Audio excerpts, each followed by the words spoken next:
안녕하세요. 오늘도 사연살롱을 찾아주셔서 감사합니다. 저는 서울 사는 20대 워킹맘입니다. 시모한테 온갖 시달림을 받아 결혼 후 속병이 다 생겨서 설사를 맨날 달고 살았어요. 50kg대이던 건강한 몸은 스트레스성으로 살이 빠져 42kg이 되어버렸네요. 낯빛도 안 좋아지고 해골처럼 말라버렸죠. 결혼한 지 2년 만에 제 모습이 어떻게 이렇게 좀비가 돼버렸는지 저도 모르겠어요. 시간이 속사포처럼 흘러버렸거든요. 2년간 불구덩이에서 아뜨거 하면서 하루하루 정신없이 살았던 것 같아요. 바로 시모가 내뿜는 불기둥을 정통으로 맞으면서 말이죠. 시모가 무슨 용도 아니고 어째 그렇게 살벌하게 묘사하는지 절 이해 못 하시겠죠? 하지만 제가 당해온 이야기를 들으시면 제 반응을 수긍하실 거예요. 오죽하면 제가 착한 남편에게 선택하라고 했어요. 나야? 당신 엄마야. 선택해. 당신 엄마 선택하면 바로 깨끗이 이혼해줄게. 더는 이 결혼 유지하고 싶지도 않다고.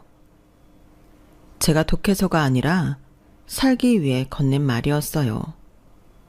남편은 다행인지 불행인지 절 선택하더군요. 사실 시모는 남편의 계모예요. 그래서 남편이 조금은 더 수월하게 시모와의 연을 끊을 수 있었는지도 모르겠어요. 하긴 제정신인 사람이면 시모의 과거를 모두 알고도 편들진 않았겠죠.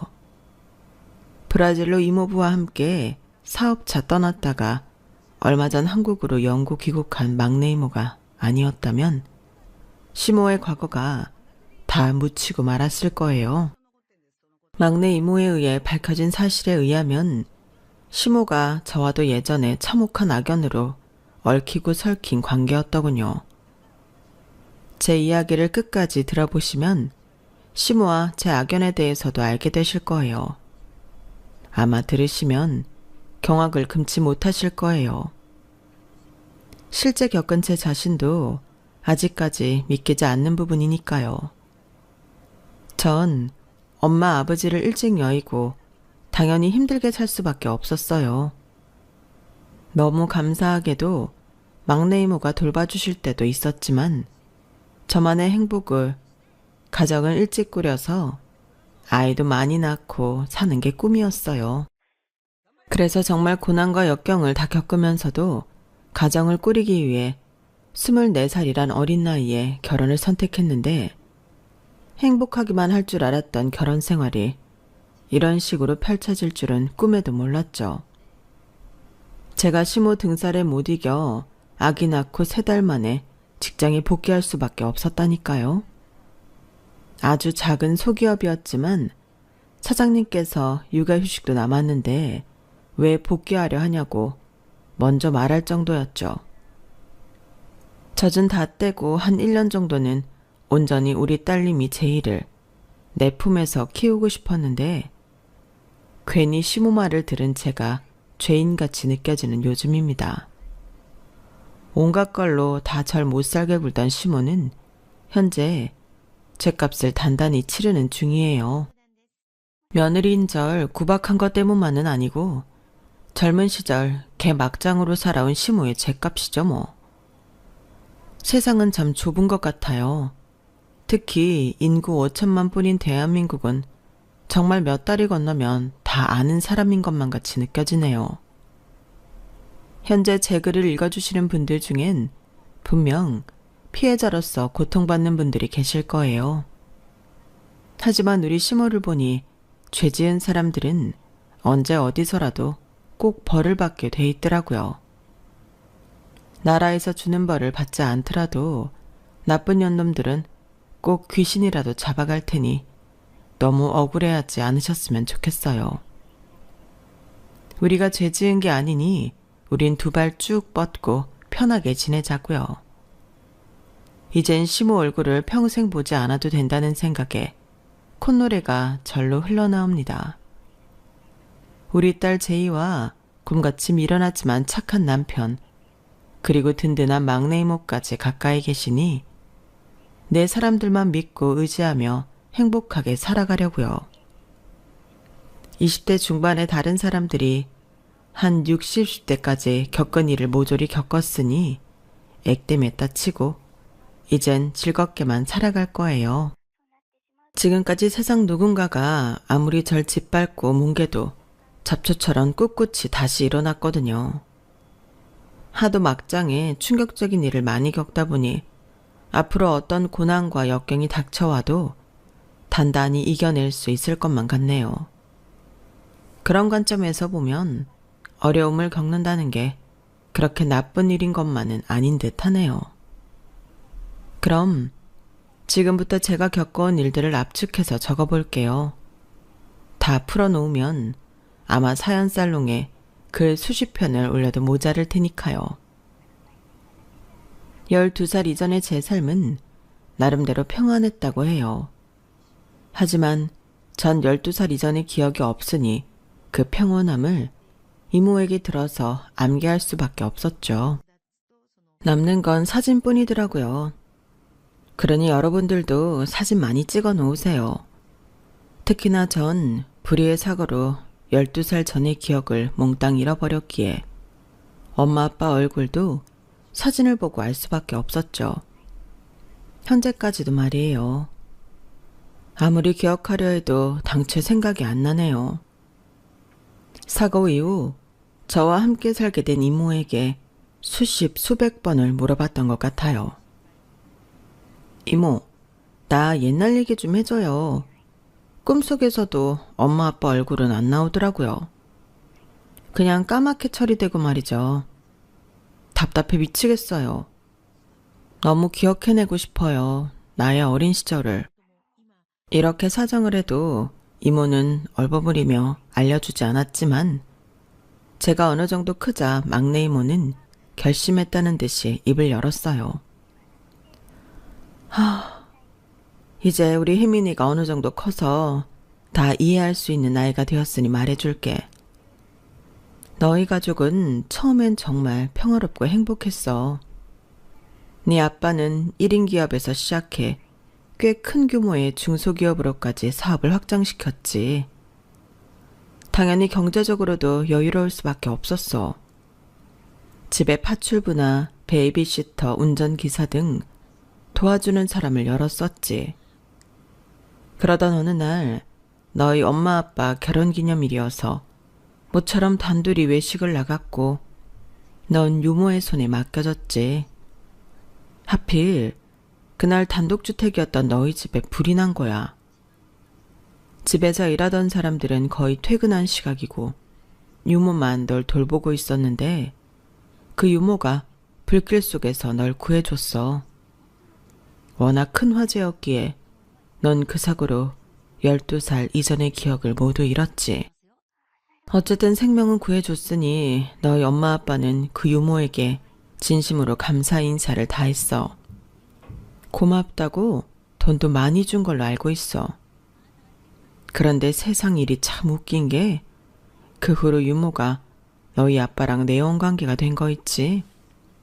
근데 그 유모가 보통 년이 아닌 게 너희 아빠 회사를 꽁으로 잡아먹으려던 큰 회사 대표의 첩년이었더라. 그 회사에서 스파이로 보낸 거지 뭐. 네 아빠는 가정도 망가뜨리고 회사도 날름 다 넘겨줬어. 눈 뜨고 코 베인 격이겠지 뭐니. 그 충격으로 너희 엄마는 쓰러지고 시름시름 앓다가 돌아가시고 말았어. 네 아빠는 자기 손으로 세운 회사에서 쫓겨나 거지꼴이 돼선 노숙자로 지내다가 몇 년 후에 차디찬 길거리에서 죽었다고 경찰에게 연락이 오더구나. 그런데 여기서 반전이 있어. 경찰이 애초에 보지 못한 CCTV 영상이 아주 나중에 나왔는데 확인해보니 그 유모라는 년이 불을 지르고 혼자 생쇼했던 거야. 널 구해주는 척 하면서 말이지. 아마 그 일로 인해 너희 아빠를 꼬시려고 했던 것 같아. 대체 그쪽 회사에서 돈을 얼마나 받아 처먹었는지 자기 목숨까지 걸고 그런 일을 벌이다니. 진짜 간도 커. 그 후로 경찰에서 그 여자를 추적했는데 도무지 행방이 묘연하다고 하더구나. 어쩌면 이미 죽었을 수도 있지 뭐. 네 아빠가 바람났다는 얘기를 듣고 내가 네 엄마, 그러니까 우리 큰언니랑 같이 그년을 찾아가서 얼굴 똑똑히 확인해놨어. 평생 잊지 않고 내 눈에 나타나면 아주 족칠 거야. 가만두지 않을 거라고. 전 너무 놀라운 일이라 한 번에 다 이해하진 못했어요. 진짜 사이코패스가 아니고서야 어떻게 그런 일을 벌일 수가 있는지. 세상에서 가장 무서운 건 바로 인간인 것 같더군요. 막내 이모는 우리 집안이 풍비박산이 난 후로 절 딸처럼 키워주셨어요. 제가 성인이 되기 전까지 말이죠. 그 후로는 이모부와 함께 브라질로 이주하셔서 조그만 의류 사업을 하고 계시죠. 이모가 떠나는 날 제 엄마를 잃은 것처럼 슬펐어요. 이제 한국 땅에 내 편은 없다고 생각했죠. 전 20살이 되는 순간부터 결혼이 지상 최대의 목표였어요. 얼른 결혼해서 아기 낳고 예쁜 가정을 꾸리고 싶었어요. 평생 내 편을 만들기 위해서 말이죠. 남들은 30대, 요즘엔 40대에도 결혼을 많이 하지만 전 나이 따윈 상관없었어요. 남자친구가 아닌 남편감을 찾고 있었어요. 일단 그 전에 20살이 되면서 절 경제적으로 지원해줄 사람이 없었기에 대학 입학은 무리라고 판단했어요. 어차피 요즘 특성화고라고 불리는 상고를 졸업했기에 졸업은 그리 어렵지 않았어요. 물론 고졸이 갈 수 있는 자리는 연봉이 아주 쥐꼬리만한 소기업뿐이었죠. 소기업 사장이라는 사람은 맨날 회식 자리 만들고 술 퍼먹기 바빴고 야근은 야근대로 많았죠. 야근 수당 하나 없이 말이에요. 억울했지만 어쩔 수 없었어요. 내 학력이 고졸이라 좋은 회사에 취업하지 못했다는 자괴감이 들더군요. 이리저리 알아본 끝에 야간 대학이라도 다니자는 마음으로 열심히 공부해 야간 대학에 합격했어요. 경영학과였는데 나중에 큰 기업에 취직할 수 있지 않을까 하는 기대감에 너무 기뻤어요. 대기업 취업이 얼마나 어려운지도 모른 채 김칫국을 크게 마신 거죠. 최대한 야근이나 회식도 빠지고 대학 수업 시간엔 제일 앞자리에서 초롱초롱한 눈으로 공부했어요. 주경야독이란 말이 딱 맞는 것 같네요. 다들 일상에 지친 사람들이라 졸기 일쑤였는데 오직 저만이 가르쳐주시는 교수님들에게 눈빛 레이저를 쏘며 열정적으로 수업을 들었어요. 그렇게 한두 달이 지나자 마케팅학 교수님께 개인 번호로 연락이 오더군요. 이혜민 양 맞죠? 나 최철학 교수예요. 출석 부를 때 대답도 제일 크게 하고 한순간도 안 졸고 내가 수업 시간에 하는 말 한마디도 놓치지 않으려는 것 같아서 참 대단하게 생각하고 있었어요. 이렇게 사적으로 전화해서 좀 놀랐죠? 어머, 최 교수님, 안녕하세요. 그런데 어쩐 일로 저한테 전화까지? 아, 다른 건 아니고 아까 말했듯이 혜민 양이 워낙 성실한 학생이라 궁금해서요. 내가 밥 살 테니 우리 학교 밖에서 밥 한 끼 같이 합시다. 나 아직 노총각이에요. 그러니 이상하게 보지 말고요. 괜히 교수님이 노총각이란 말을 하니 뭔가 의도가 더 이상해 보이긴 했어요. 하지만 워낙 젠틀한 분이고 성격이 호탕해 보이셔서 최대한 단정하게 차려입고 교수님과 점심 식사를 함께 했죠. 혹시 했던 제 예상은 역시나 맞았어요. 대학이나 학과에 관련된 질문은 거의 없었고 대부분 제 개인적인 신상에 관한 질문이었어요. 헤어질 때쯤엔 굉장히 솔직하게 지르시더군요. 나 빙빙 돌려 말하기 싫어요. 우리의 학교 내에서 관계가 어찌됐든 현 상황이 어찌되었든 총각이 아가씨한테 반하는데 뭐 이유 있겠어요? 사랑은 이성적으로 설명되는 게 아니잖아요. 나도 내 머릿속으로는 절대 안 돼를 외치고 있지만 내 마음과 시선이 자꾸만 혜민 양을 향해 가는 걸 막을 수가 없네요. 종교가 있다면 그 종교의 의지에서 빌고 싶을 정도예요. 혜민 양을 향해 가는 내 마음을 제발 멈춰달라고 말이죠. 하지만 아무것도 소용이 없네요. 당신을 처음 만났을 때부터 푹 빠져서 지금까지 참다가 말하는 거예요. 나에게 기회를 줄 수 있겠어요? 제발 예스라고 얘기해줘요. 제가 야간대학 수업 시간에 굉장히 열정적인 학생이듯 마케팅 교수님도 절 열정적으로 설득했어요. 전 그 설득에 넘어가고 말았죠. 전 아직 20살밖에 안 됐고 남자를 사귀어 본 경험도 없어요. 연애를 어떻게 하는지도 잘 모르고요. 왜 완벽한 교수님께서 아직까지 싱글이신 줄은 잘 모르겠네요.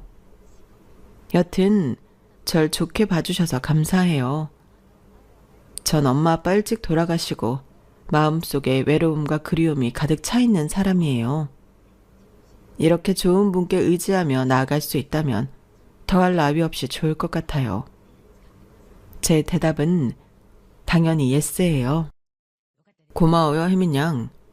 다만 우리 관계의 특성상 학교 내 주변에 알리지 말고 조용히 사귀어 보도록 합시다. 혜민 씨, 얼마든지 날 믿고 기대어도 좋아요. 내 입으로 말하긴 그렇지만 난 투명한 유리알 같은 사람이에요. 아주 솔직하고 깨끗한 남자죠. 우리 나이 차이는 좀 많이 나지만 연인이 되어 서로 깊이 사랑할 수 있을 거예요. 이제 나한테 철학씨라고 편하게 불러도 좋아요. 젊은 남자 교수인 최철학.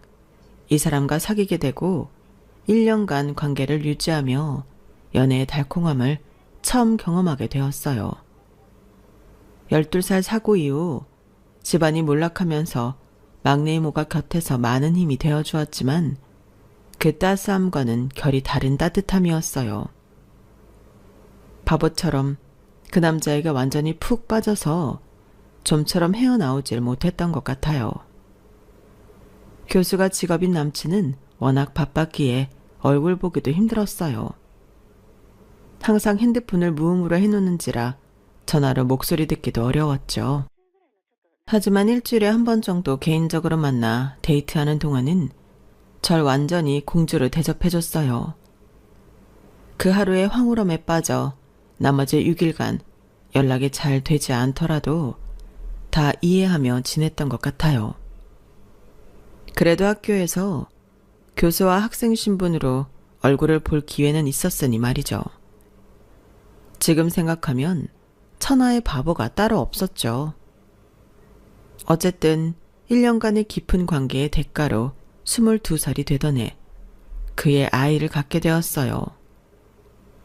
월경을 안 하길래 혹시나 하는 맘에 임신 테스트기를 여러 개 봤는데 찐한 2줄이 나오더군요. 가정을 빨리 이루고 싶은 마음은 있었지만 결혼도 안 한 상태에서 이렇게 속도 위반을 하게 되니 저도 당황스러웠어요. 마냥 기쁘기만 한 상황이 아니었기에 일단 정확한 검진을 위해 회사 근처 산부인과를 찾았어요. 일부러 여의사를 선택해 진료를 받고 나오는데 외모가 참 고상해 보이는 여의사가 온화한 미소를 띄우며 말하더군요. 임신 맞네요. 축하드립니다. 다음 주쯤 되면 아마 아기 심장 소리도 들을 수 있을 거예요. 오늘은 일단 초음파 사진만 드릴게요. 남친에게 어떻게 말하지? 란 생각만 하고 있었는데 문득 산부인과 의사 책상에 있는 결혼 사진이 눈에 들어왔어요. 그런데 남편 사진을 보고는 경악을 금치 못한 채 입 밖으로 이름을 내뱉고 말았네요. 최철학? 아니 선생님, 저 사진 속 남자가 혹시 최철학이에요? 마케팅학과 교수 최철학 맞나요? 어머, 네 맞는데? 어떻게 제 남편을 아세요? 그 대학교 학생이신가 봐요. 머릿속이 하얘지더군요. 나에게 사랑을 속삭이며 좋은 남친이 되어주겠다던 그 노총각 교수가 실은 유부남이었다니. 그동안 좀 수상쩍었던 상황의 퍼즐들이 다 맞춰지는 듯 했어요. 그리고는 그냥 산부인과 진료실 바닥에 주저앉아서 엉엉 울어버리고 말았어요. 여의사도 놀라서 절 부축혀 일으키더군요. 가까스로 의자에 앉아 다 질러버렸어요. 당신 남편 최철학 저 인간이 지난 1년간 날 갖고 놀았어요. 노총각이라고 속이고는 내게 사랑을 고백하고 미래까지 약속하며 농락했다고요.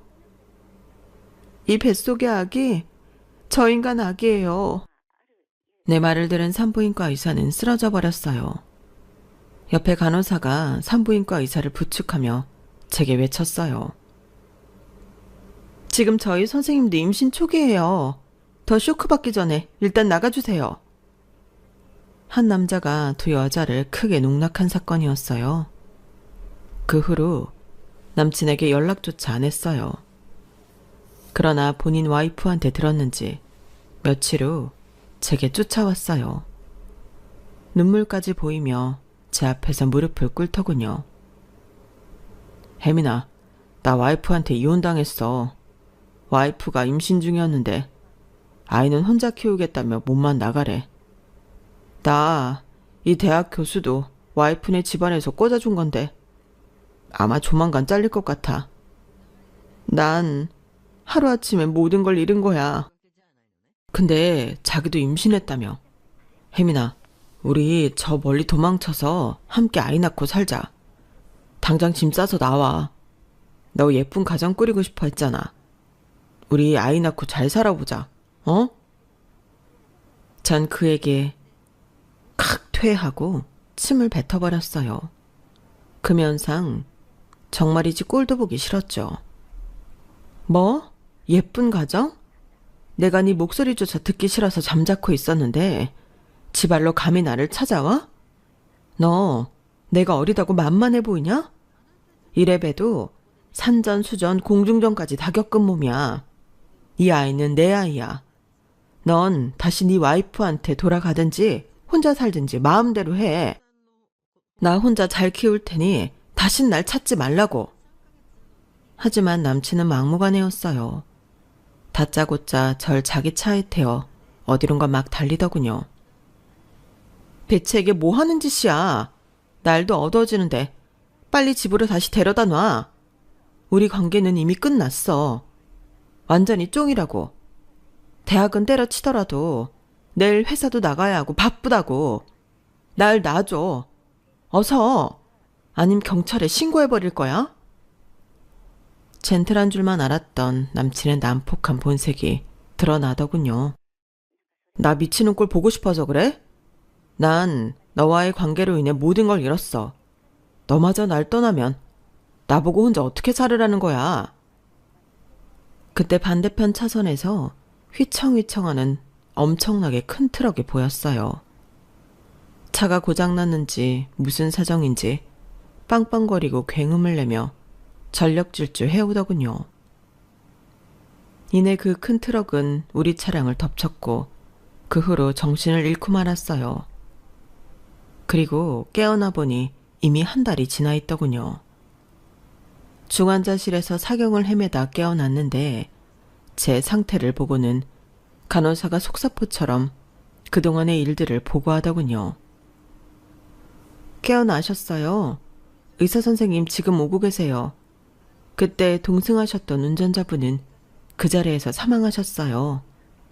브레이크가 고장난 트럭이 도로에서 환자분 차량 운전석 쪽으로 덮쳤거든요. 환자분께선 운 좋게 살아나셨어요. 그때 임신 초기 중이셨나요? 아기는 유산되었어요. 초기였으니 너무 크게 슬퍼하지 마세요. 몸에 안 좋아요. 그래도 목숨 구한 게 어디예요. 간호사는 제게 일어난 끔찍한 일들을 너무 쉽게 말했지만 제겐 비극 중에 비극이었어요. 지금까지 살면서 나름의 큰일을 겪었다고 생각했는데 더 큰 산이 나를 덮쳐오다니 세상이 두렵게만 느껴졌어요. 하염없이 눈물만 쏟아냈죠. 날 농락했던 남친의 죽음과 제 뱃속의 아기마저 저 세상으로 가버렸다는 사실은 인정하고는 제 현 상태를 돌아봤어요. 목숨은 건졌지만 그 사고로 인해 제 얼굴은 아주 큰 성형수술을 수차례 받아야 할 만큼 크게 상처가 났거든요.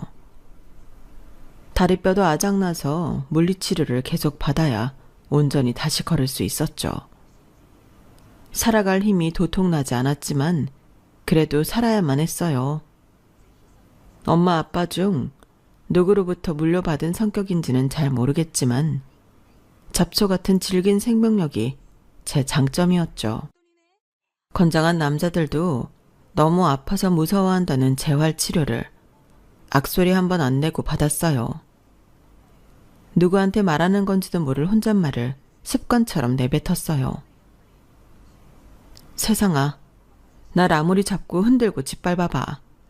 얼마든지 난 다시 일어설 거야. 눈 하나 깜짝 안 하고 거뜬히 살아낼 거야. 너무 다행히도 병원비와 치료비를 브라질에 사는 이모가 지원해 주셨어요. 제 사고 소식에 누구보다 놀라고 슬퍼해 준 분이었죠. 혜민아, 이모가 옆에서 간병이랑 다 해줘야 하는데 여기 일이 너무 바빠서 정말 미안해. 간병인 쓰는 비용이랑 병원비 이모가 다 대줄게. 걱정 말고 천천히 치료 잘 받고 나와. 다시 직장 잡을 때까지 너무 서두르지 말고 생활비도 조금씩 넣어줄 테니 재활에 집중하란 말이야. 알았지? 브라질 사정도 그리 좋진 않아서 이모부랑 상의하고 있어. 여기 사업 완전히 접고 한국에 언제 들어갈지 조율 중이야. 곧 만나자. 살아줘서 정말 고마워, 혜민아. 멀리 떨어져 있지만 진짜 내 엄마처럼 살뜰히 챙겨주는 이모를 위해서라도 열심히 재활했어요. 그런데 아무래도 아직 20대라 여기저기 상처나서 흉물스러워진 내 얼굴을 보는 건 정말 마음이 찢어지도록 속상하더군요. 그래도 다행히 성형수술을 몇 차례 받으니 상처가 좀 덜 보이긴 했어요.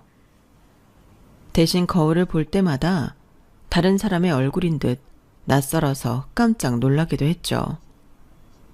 오죽하면 주민센터에서 주민증 사진을 바꾸라고 권유하더군요. 이름만 같을 뿐 완전히 다른 사람이 된 것 같았어요. 몇 달에 걸쳐 수없이 받았던 재활치료를 마치고 돌아 나오는 길이었어요.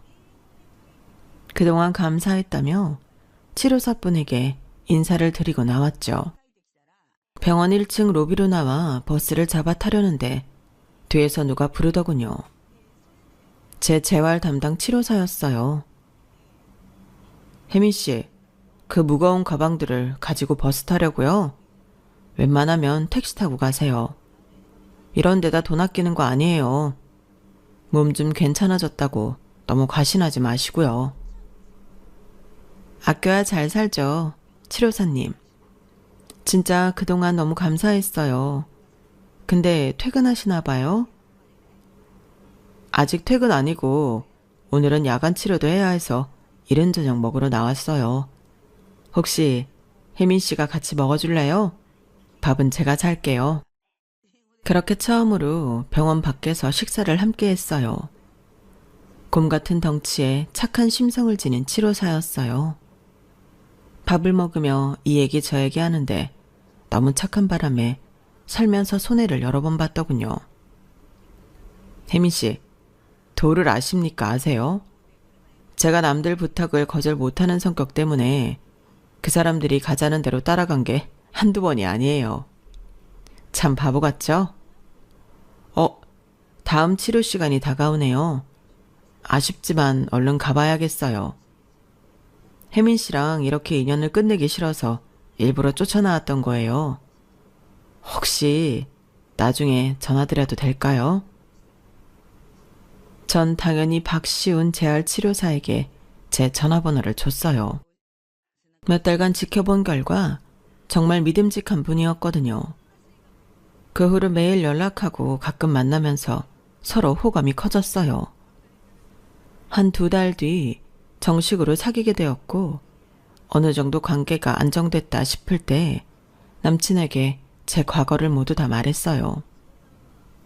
하나도 남김없이 제 기억 속에 있는 과거 모조리 다요. 제가 엄마 아빠를 잃었던 상황이나 이모가 대신 키워줬던 어린 시절, 직장을 잡고 야간 대학에 다니며 교수라는 작자에게 농락당하여 임신까지 했었던 사실을 숨김없이 얘기했어요. 그리고는 말했어요. 여기까지가 내 인생 전부예요. 난 더 이상 할 말이 없어요. 이런 나를 계속 사랑하거나 차버리거나 모든 건 시훈 씨에게 달렸어요. 어떤 선택을 하든 원망하지 않을게요. 난 일단 새로 들어간 직장에 적응하며 월급 받은 돈으로 생활하고 저축해 나가는 게 급선무인 사람이기 때문이에요. 가정을 빨리 꾸리고 싶은 욕심은 있지만 일단 내 입에 풀칠하기 바쁜 가난한 여자예요. 그래도 내가 좋아요? 남친은 단 0.1초의 망설임도 없이 내가 말했어요. 당연하지. 사람은 누구나 다 과거가 있는 법이야. 나도 계모 밑에서 처벌받으며 자랐고 급기야 내 전부였던 아버지까지 돌아가셨지. 세상에 나 혼자인 듯한 순간이 아주 많았어. 나도 힘든 삶을 살아왔기에 우리 혜민이의 마음을 충분히 이해해. 내 가정을 빨리 꾸리고 싶은 건 나도 같은 생각이야. 그럼 우리 힘을 합쳐 결혼이란 걸 한번 해보는 건 어때? 남친에게 차일 마음의 각오를 하고 제 과거를 모두 털어놨건만 오히려 프로포즈를 받고는 기분이 얼떨떨했어요. 예스라고 해야 할지 노라고 해야 할지 그냥 모르겠다 해야 할지도 판단이 안 섰죠. 그냥 시훈 씨 판단에 따를게요. 믿고 가볼게요. 그럼 내 프로포즈에 예스한 거지? 나중에 정식으로 근사한 프로포즈 할 테니 기대하라고. 곰같이 순둥순둥 하기만 할 것 같던 남친이 추진력 하나는 끝내주더군요. 정신 차려보니 예비 시모에게 결혼 허락을 구하고 있었어요. 시모는 남친의 계모였고 자기가 낳은 자식에게만 정신이 팔려있는 사람이었기에 도통 관심이 없었어요. 그래서 뭐라고? 뭐 어디 간병인을 일한다고? 아니 어머님. 그냥 조그만 중소기업에서 일하고 있고요. 아마 남친이 우리가 만났던 상황에 대해서 말씀드린 모양인데 제가 교통사고로 수술을 하게 되어 재활치료하다가 만났습니다. 뭐 어쨌든 애미애비도 없고 돈도 없다는 거잖아. 그리고 뭐 큰 수술했으면 건강도 그리 좋진 않을 거고 보아하니 삐쩍 고른 것이 튼튼해 보이지도 않는구먼. 사실 박시훈이가 내 뱃속으로 낳은 아들도 아니고 사별한 남편과의 도의적인 책임으로 엄마 노릇하고 있는 거니까 니들끼리 결혼하든지 말든지 마음대로들 사셔. 내 뱃속으로 낳은 귀한 아들 고3이니깐 최대한 조용조용히 결혼식을 하든지 혼인신고만 하고 살든지 하고 아참 내가 허락하는 조건은 딱 하나. 합가라는 거야. 합가해서 같이 살맛대고 살아야 그래도 진짜 가족이 되지 않겠어? 시모가 합가를 원하는 이유를 진짜 가족이 되기 위함이라고 그럴싸하게 됐지만 결혼하고 진짜 이유를 알게 됐죠. 바로 절 시댁의 가사도우미로 쓰기 위함이었어요. 또 한 가지 이유는 우리 부부와 가까이 살면서 우리 돈을 요리조리 더 잘 빼내기 위함이었고요. 23살의 나이에 결혼하여 시댁에서 사는 2년간 전 멘탈까지 탈탈 털려서 완벽하게 쓸어버렸어요. 당장 쓰레기차에 실려가도 상관없을 몰골이 되고 말았어요. 바로 시모로부터의 시달림 때문에 말이죠.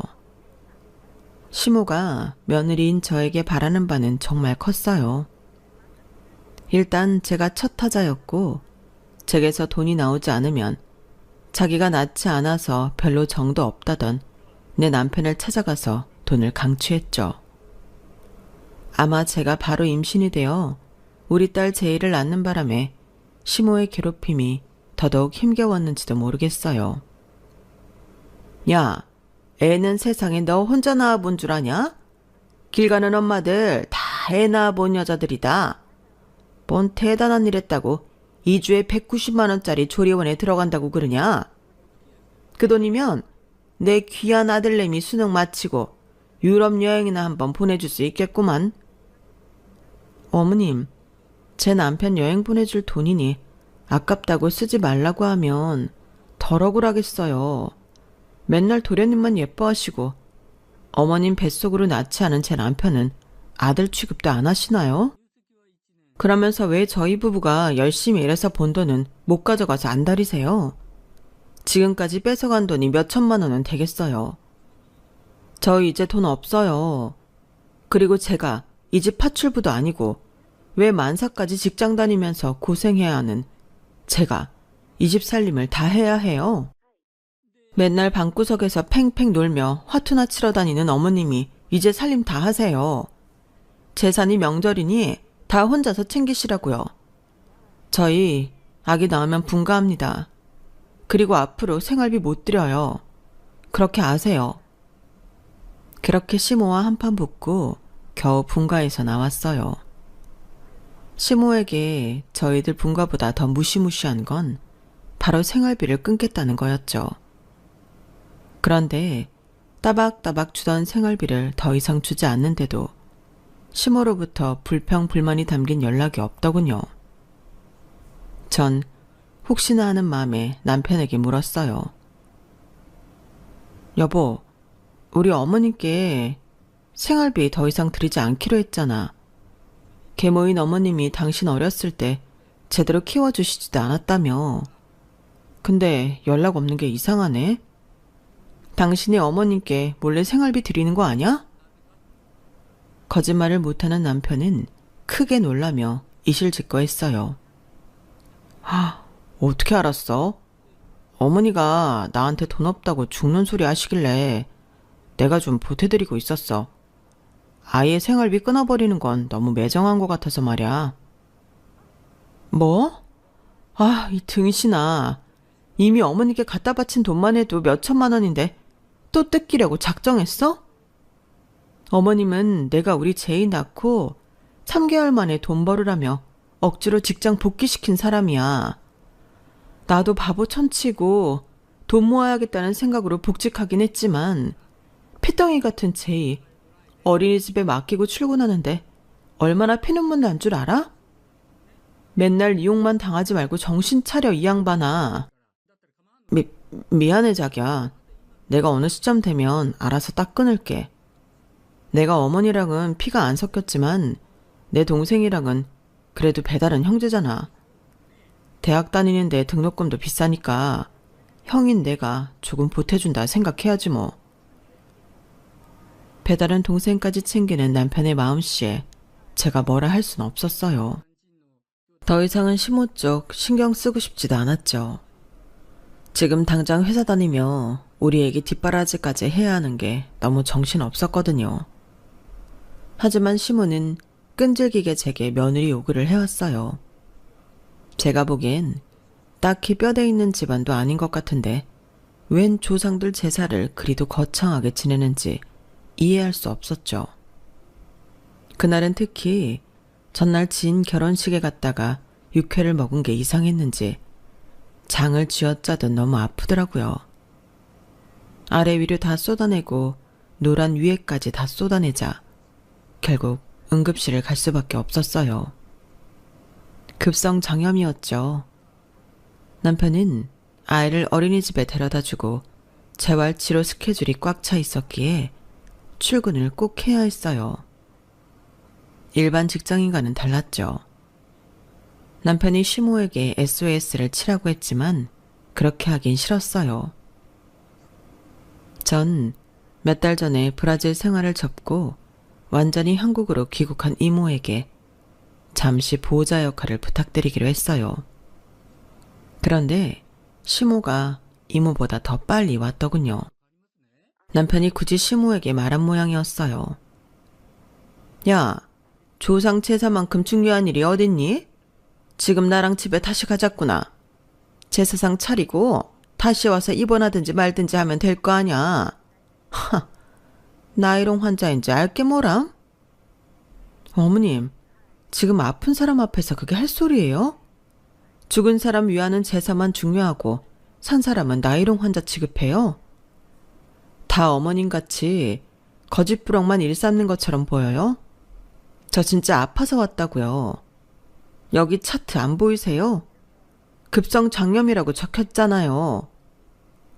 때마침 도착한 이모가 커튼 뒤에 있다가 이 대화를 다 듣고는 얼굴을 쏙 내밀었어요. 완전히 천둥 같은 목소리를 시모한테 소리쳤죠. 당신 김춘자 맞지? 14년 전 형부랑 언니 사는 집에 일부러 불내고 혜민이 구해준 척하면서 우리 형부 꼬셔서 가정이니 회사니 다 박살낸 그년. 내가 우리 언니랑 너 찾아갔을 때 그 카랑카랑한 목소리로 사과 한 번 안 하던 게 아직도 치가 떨려서 그 목소리를 잊지 못해. 이 악마 같은 년. 니 년이 우리 혜민이의 시어머니란 말이야? 네가 일부러 낸 방화 사건 때문에 혜민이는 그전까지의 기억을 모두 잃었어. 다 네 탓이야. 너 나한테 그때 불지른 CCTV 영상 아직도 있는 건 몰랐지? 내 인연 잘 만났다. 듣자 하니 혜민이 신랑의 진짜 부모도 아니라며? 너 내가 죽을 때까지 철창 안에서 콩밥 먹도록 만들 거야. 내 전 재산을 써서라도 반드시 그렇게 할 거야. 우리 이모의 얼굴을 확인한 시모는 벌벌 떨었어요. 너무 긴장했는지 아무 말이나 쏟아내더군요. 나 김춘자 아니에요. 사람 잘못 봤어요. 이거 보세요. 김세라예요. 그리고 내 며느리가 그 혜민이란 말이에요. 얼굴이 전혀 다른데? 시모는 주민등록증을 보여줬지만 이모는 콧방귀도 끼지 않았어요. 우리 혜민이 교통사고로 얼굴 다 갈아엎었다. 그리고 너 개명한 거 모를 줄 알아? 얼굴이면 목소리면 다 그대로인데 발뺌할 생각 마. 경찰한테 바로 신고할 테니 여기서 딱 기다려. 이모의 호랑이 같은 기세에 시모는 손발까지 벌벌 떨며 쓰러지고 말았어요. 저 또한 충격에 빠졌죠. 잠시나마 내 가족으로 여겼던 시모가 내 어렸을 때 가정을 모두 파괴한 주범이라니. 거의 사이코에 가까운 가정 파괴범이 본인이 낳은 아들을 알뜰살뜰 챙기는 모습이 너무 이상하게 느껴졌어요. 역겨움 그 자체였죠. 다 쓰러져가는 시모에게 가장 큰 피해자인 저도 한마디 해야 했어요. 당신이 우리 엄마 아빠를 다 죽인 거야. 내 어렸을 때 기억마저도 모조리 앗아간 악마 같으니라고. 내가 가족과 이별하고 힘들게 지냈듯이 당신도 겪어봐. 그렇게 좋아하라는 당신 아들과 떨어져서 지내는 지옥을 맛보라고. 현주 건조물 방아죄의 공소시효인 15년이 지나기 전이라 시모에 대한 처벌이 가능했어요. 시모는 바로 법에 의해 처벌받게 되었죠.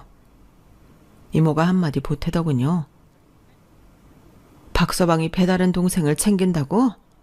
참, 내 생각엔 아마 그 사이코년이 다른 남자랑 바람 펴서 얻은 아들이 아닐까 싶다. 한번 형제간 DNA 검사 해보라 그래. 이모의 말대로 유전자 검사 결과 배다른 동생조차 아닌 것으로 나왔어요.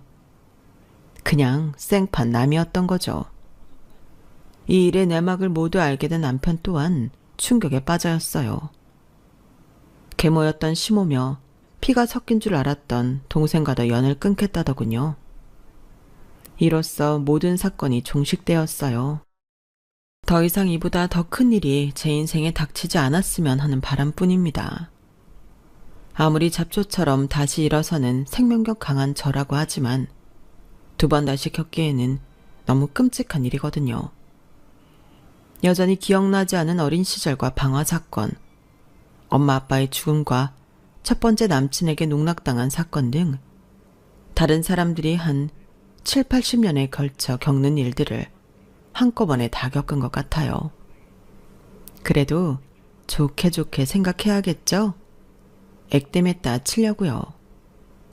이젠 우리 제이와 착한 남편과 내 곁을 지켜주는 이모와 함께 꽃길만 걷기를 기원합니다.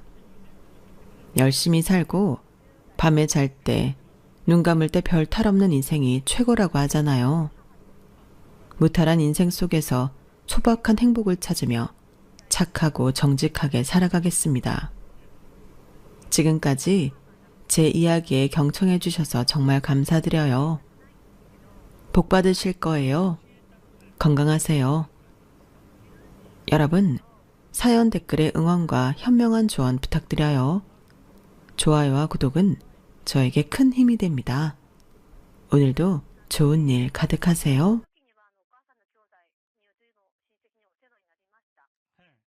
안녕하세요. 오늘도 사연 살롱을 찾아주셔서 감사합니다. 저는 올해로 결혼 6년 차가 되는 30대 후반 여성입니다. 저랑 남편은 연상 연하 부부예요. 남편이 저보다 3살 어린데 하필이면 고등학교 때 별로 친하지도 않았던 친구의 남동생이었죠. 남편을 저를 참 오랫동안 짝사랑하고 쫓아다녔어요. 처음에는 그냥 무시하고 말았는데 10대를 지나 20대가 되고 둘 다 사회인이 되어 다시 만나니 그땐 좀 색다른 기분이었어요.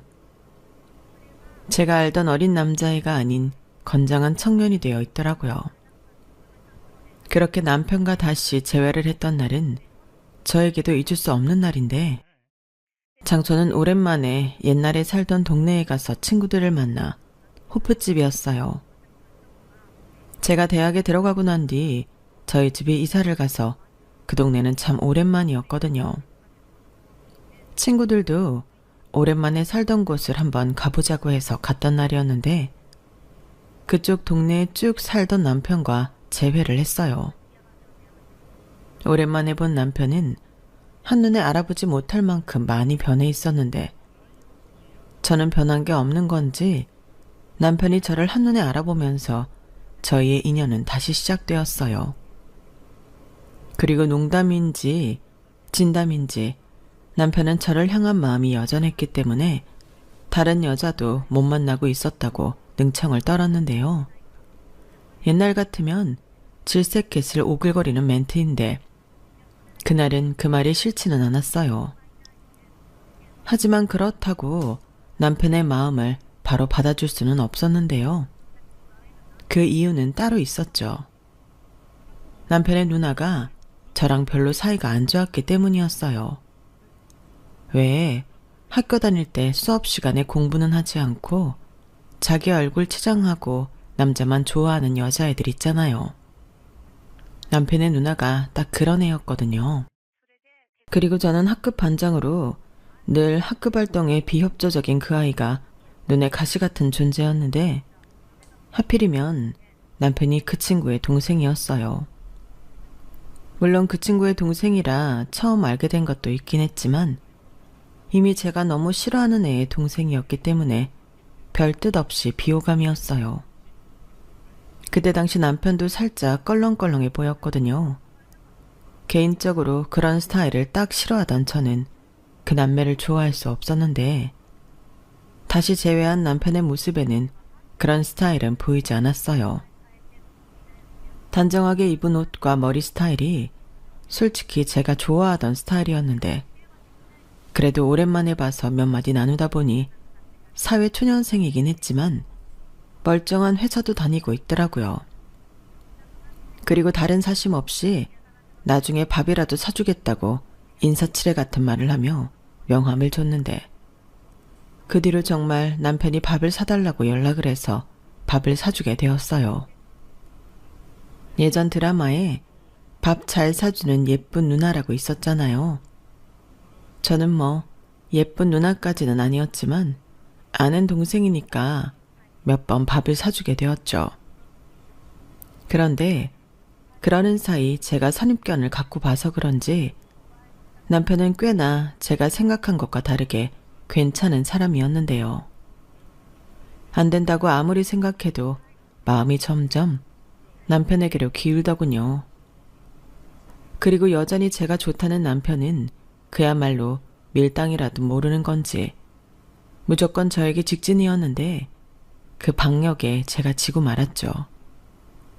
그러면서 자연스럽게 그 날라리 같았던 남편의 누나, 신우에 대해 알게 되었는데 어릴 때부터 발랑 까져 있더니 어린 나이에 속도 위반으로 사고를 쳐서 결혼을 했다고 하더군요. 게다가 신우의 시댁이 꽤나 엄한지 초반에는 시집살이 때문에 신우가 사내 만에 시끄러웠다고 했는데요.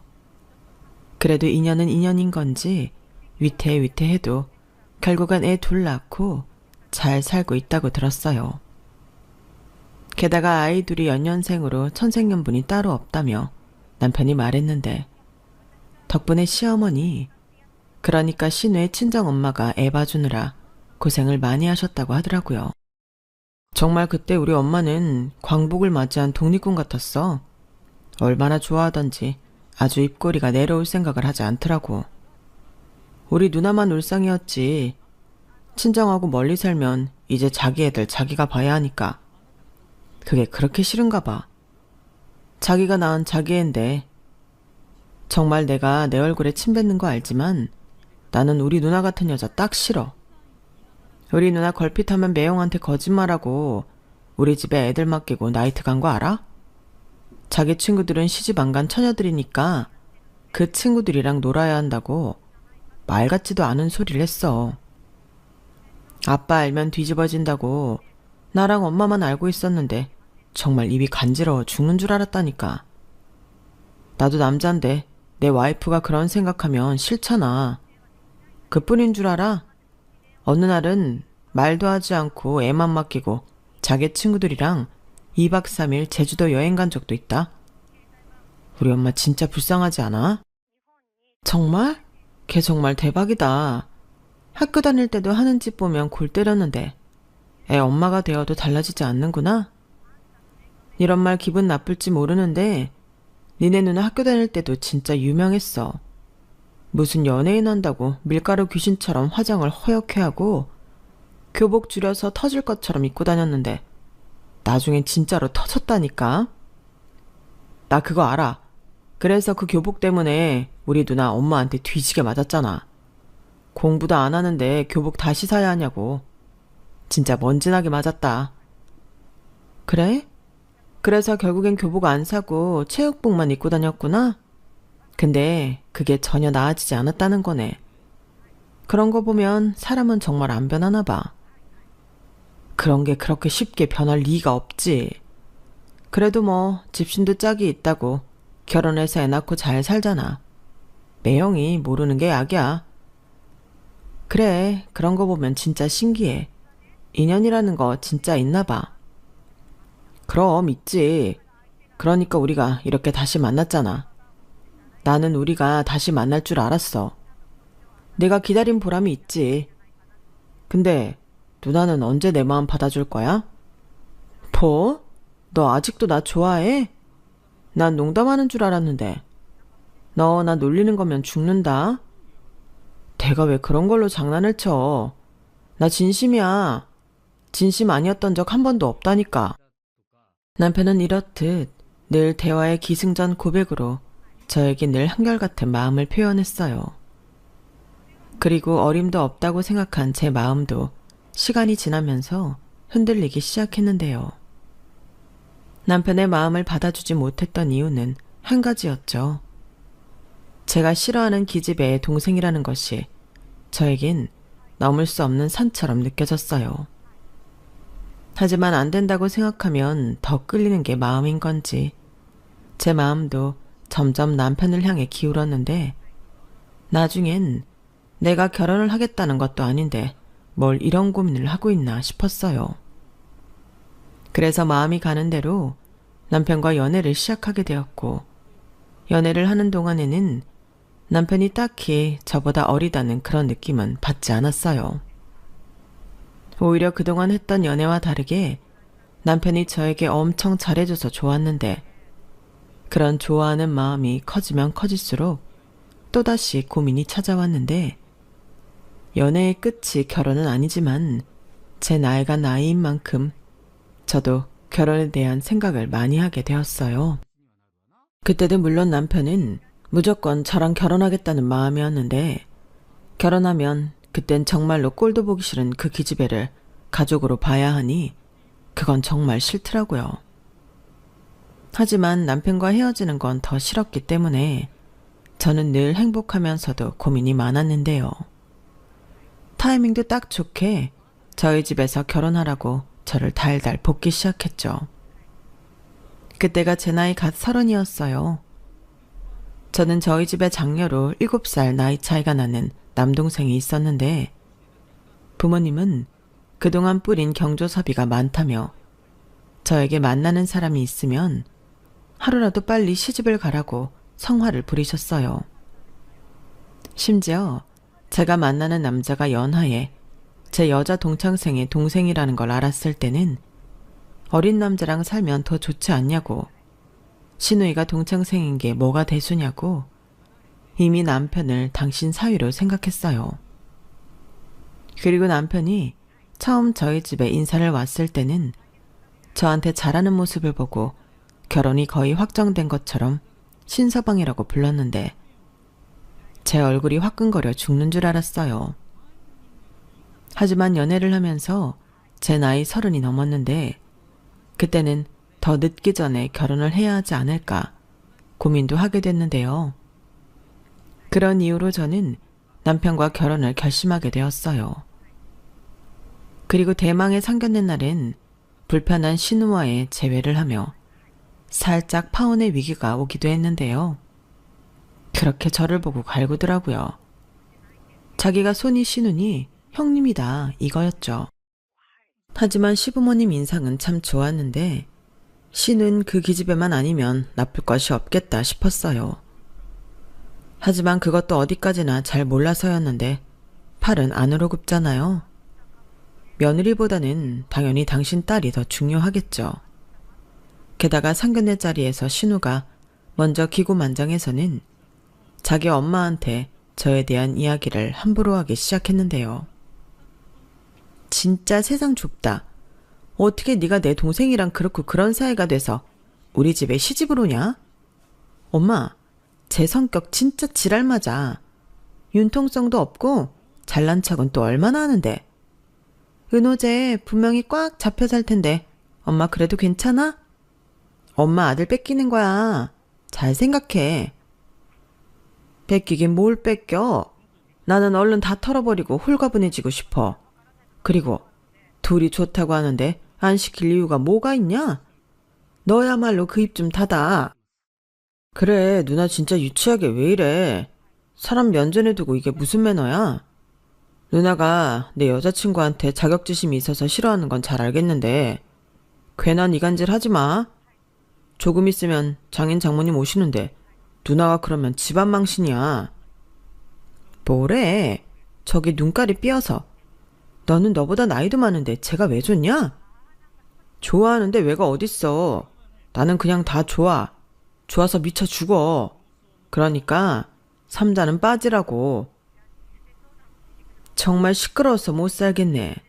니들 둘 다 조용히 안 해? 조금 있으면 사돈 되실 분들 오시는데 그 입들 좀 닫아. 내가 정말 새 식구 앞에서 창피해서 얼굴을 못 들겠네. 아, 지민아, 미안하다. 이럴 줄 알았으면 민경이 쟤는 오지 말라고 할걸. 내가 생각이 짧았네. 그나저나 둘이 사이가 얼마나 안 좋았으면 우리 딸이 이러는 거니? 나 참. 저는 차마 댁의 따님이 날라리여서 반장이었던 저랑 많이 싸웠어요. 라는 말을 하지 못했어요. 그냥 좋고 나쁠 것이 없었다고, 서로 여러모로 달라서 편견 같은 게 있었다고 최대한 좋게 포장을 했는데, 말을 하면서도 내가 지금 무슨 말을 하고 있는 건지 웃기더라고요.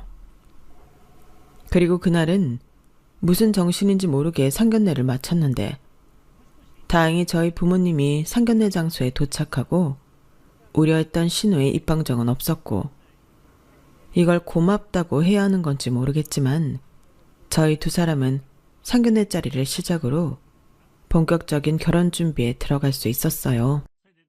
저희가 모아놓은 돈과 양가에서 똑같이 5천만 원씩 1억을 해주셨는데, 제가 모은 돈이 조금 더 많았기 때문에 결혼 자금은 제가 더 많이 쓰게 되었죠. 하지만 그걸 치사하게 아깝다고 생각한 적은 한 번도 없었는데요.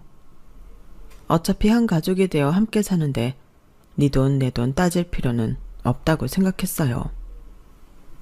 그리고 결혼하고 대망의 첫 명절이 다가왔고, 저는 솔직히 처음으로 남의 집에서 보내는 명절이라 뭔가 기분이 묘했는데, 그러면서 살짝 걱정이 됐어요.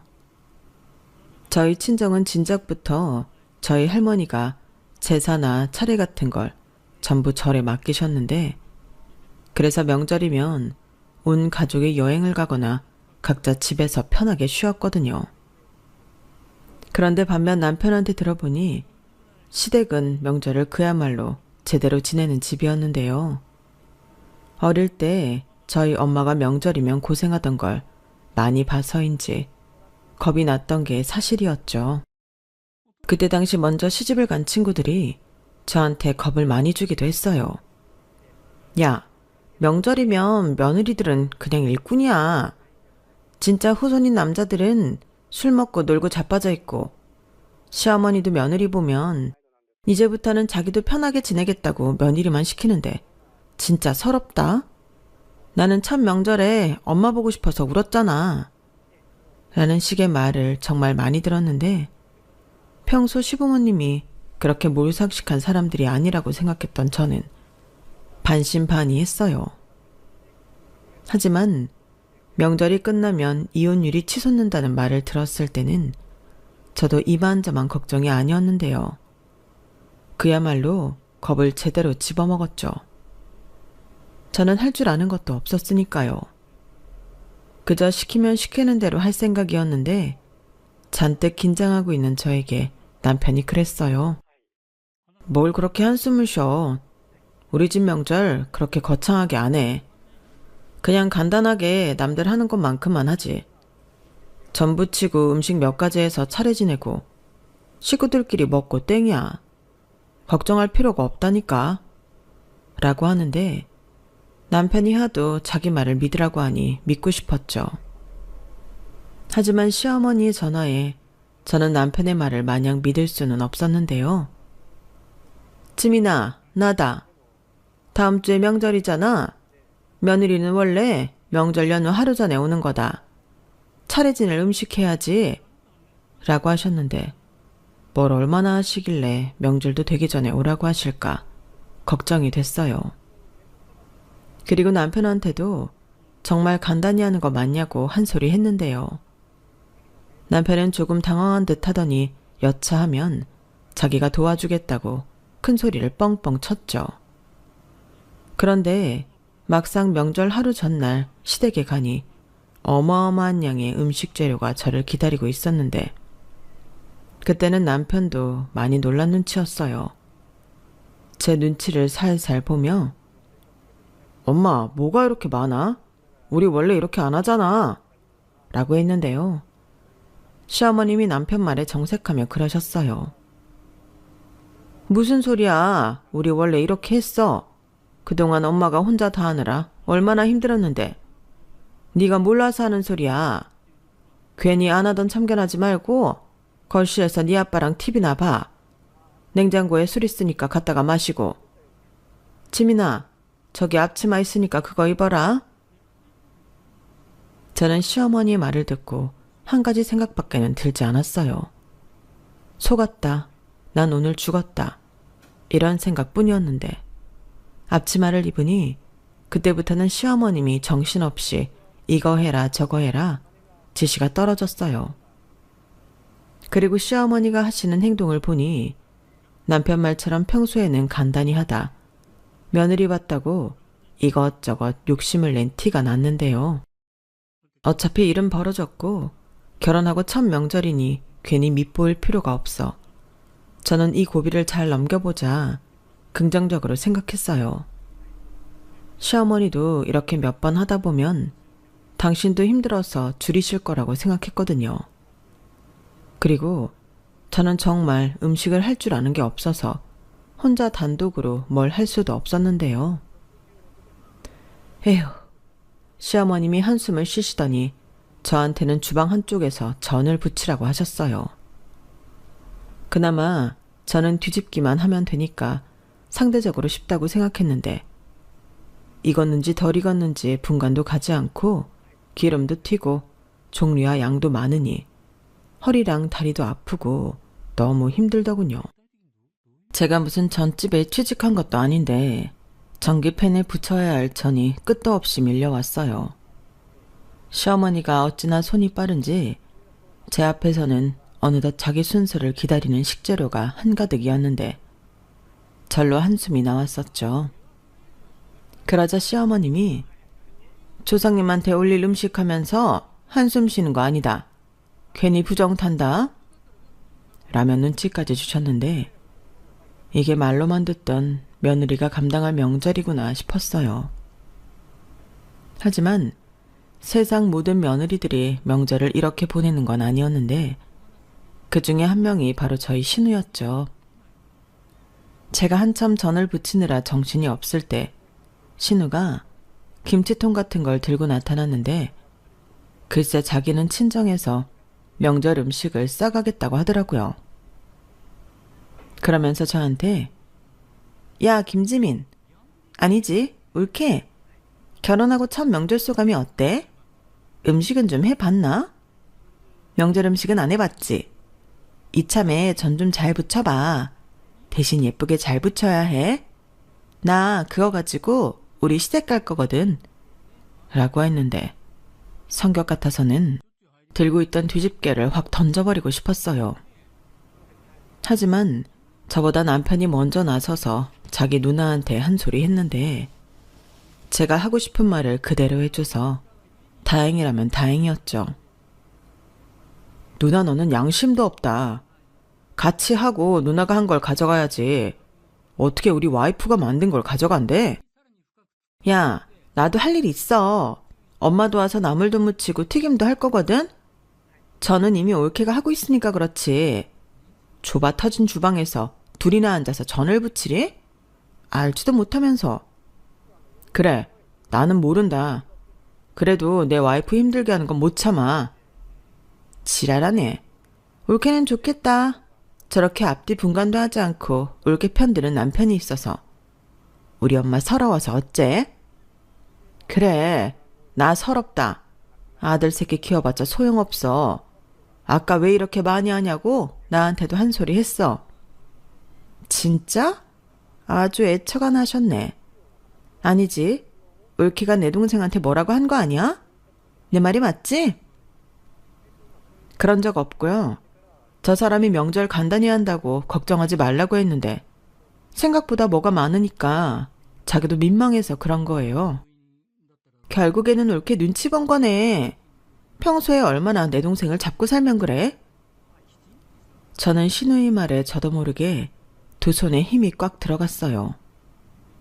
그리고 신우 앞에서 기름이 흥건한 전 하나를 신경질적으로 뒤집었는데요. 그 탓에 기름이 신우한테 튀었죠. 그러자 뜨겁다고 난리를 치며 오도방정을 떠는데 솔직히 너무 고소했어요. 하지만 시어머니는 자기 딸이 걱정됐는지 저에게 너도 참 조심 좀 하지. 우리 딸 피부도 약한데 이를 어쩌면 좋아. 너 얼른 아빠한테 연고 달라고 해서 빌라. 흉지면 안 되니까. 그리고 너도 조심해라. 무슨 기름을 그렇게 많이 부었어? 라며 싫은 소리를 하셨는데요. 그땐 살짝 서운하긴 하더군요. 왜 친정엄마가 보고 싶은지 알 것 같았어요.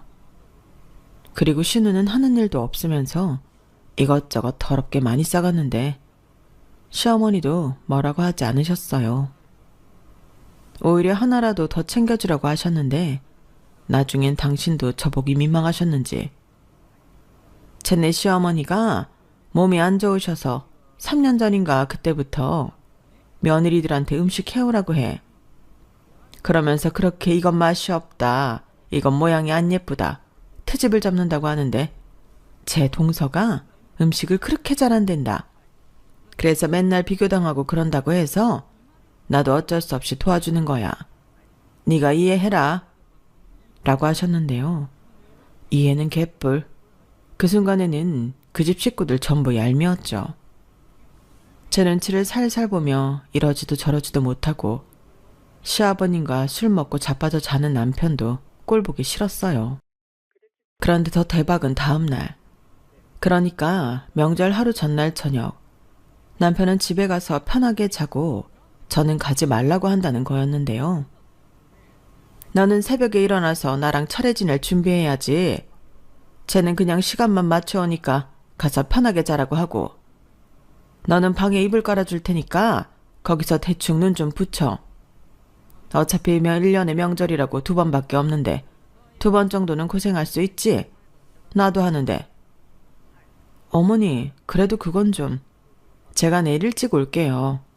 저도 잠은 집에서 편하게 자고 싶어요. 얘가 무슨 말을 하는 거야? 그러다 늦잠이라도 자면. 여기서는 네가 늦잠 자면 내가 깨우면 되지만 지 집에서 그러면 내가 어쩌니? 그래, 며느리는 원래 그렇게 하는 거다. 네 시어머니 말 들어. 그럼 나도 그냥 여기서 잘게. 나도 와이프 없이 혼자 가기 싫어. 저 새끼는 꼭 낄 때 못 낄 때 구별을 못해. 너는 그냥 가서 편하게 자. 내가 너라도 편하게 해주려고 하는 건데 그렇게 눈치가 없어. 지금이야 니들 신혼이라 그렇지만 몇 년 지나봐라. 너 그러면 나중에 집에 혼자 가서 자고 싶어도 얘가 안 보내줘. 저는 시어머니의 말에 저도 모르게 눈을 동그랗게 뜨고 시어머니를 쳐다봤어요. 그러자 제 시선을 느꼈는지 시어머니는 헛기침을 하고는 마치 당신은 아무 말도 안 했다는 듯 딴청을 부리셨는데 이미 저는 시어머니의 검은 속을 다 알아버렸고 첫 명절이지만 정남이가 뚝 떨어졌는데요. 아, 이래서 명절이 지나면 그렇게 부부들이 이혼을 하겠다고 하는 거구나. 절실하게 느꼈어요. 막말로 우리 조상님도 아닌데 이렇게 명절 음식을 하는 게 맞나? 불만만 가득했죠. 그래서 저는 무조건 일찍 오겠다고 집에 가겠다고 고집을 부렸는데요. 몇 시간이든 잠은 편하게 자고 싶었어요. 그러자 시어머니도 저랑 계속 실랑이를 할 수 없으니 알아서 하라고 언짢은 기색을 보이셨는데요. 어차피 저를 배려하는 사람은 하나도 없는데 그런 눈치까지 보고 싶지 않아 신경을 쓰지 않았어요. 그리고 하루를 48시간처럼 보내고 집에 왔을 때는 폭발하기 일보 직전이었는데 신우한테 전화까지 와서 더 최악이었어요. 아무래도 시어머니와 통화를 한 모양이더라고요. 울케, 지금 어디야? 정말 집에 갔어? 아니, 어떻게 시어머니가 하는 말을 그렇게 무시하고 자기 마음대로 해? 내가 정말 그래도 말 안 하고 꾹 참았는데 음식도 엉망이고 내가 오늘 우리 시어머니한테 얼마나 혼났는지 알아? 동서가 쪼개면서 웃는데 자존심 상해서 죽는 줄 알았어. 저는 지금 생각해도 어이가 없었어요. 그래서 뭐라고 쏘아 붙여줄까 하다 괜히 빌미를 만들어주고 싶지 않아서 말없이 전화를 끊어버렸는데요. 그리고 핸드폰이 꺼진 것처럼 핸드폰 전원도 아예 꺼버렸죠. 남편 핸드폰 알람이 있으니 제 핸드폰이 꺼져 있어도 아무 문제 없다고 생각했어요. 그런데 전날 너무 피곤했던 탓인지 저는 푹 잠이 들고 말았고 남편이 핸드폰 알람 소리가 나자마자 잠결에 꺼버리는 바람에 명절 당일 시댁을 늦게 가게 되었어요. 큰 소리 뻥뻥 치고 저 잘났다고 집에 와서 잤는데 죄송하고 창피해서 몸둘 바를 몰랐죠. 제가 시댁에 도착한 시간이 10시쯤이었거든요. 그러니 차례는 이미 다 지낸 뒤였고 당연히 시어머니는 심기가 불편한 듯 저를 아주 투명인간 취급을 하셨는데 제 잘못이 맞으니 저도 눈치를 얼마나 봤는지 몰라요. 남편도 시아버님에게 된통 혼이 났는데 가시방석도 그런 가시방석이 없더라고요. 하지만 그날은 명백한 저의 잘못이니 최대한 반성하는 태도로 알아서 일거리를 찾아 눈치껏 하며 시간을 보냈는데요. 그렇게 첫 명절을 보내고 나니 명절은 저에게 트라우마가 되었어요. 왜 결혼한 여자들이 명절 전에 명절 증후군을 겪는지 그 이유를 알겠더라고요. 보기 싫은 신우도 그렇고 산더미 같은 일거리에 부당한 대우, 거기에 더불어 시어머니 눈치까지 살펴야 하니 세상의 명절은 그냥 법으로 사라졌으면 좋겠다고 생각했어요.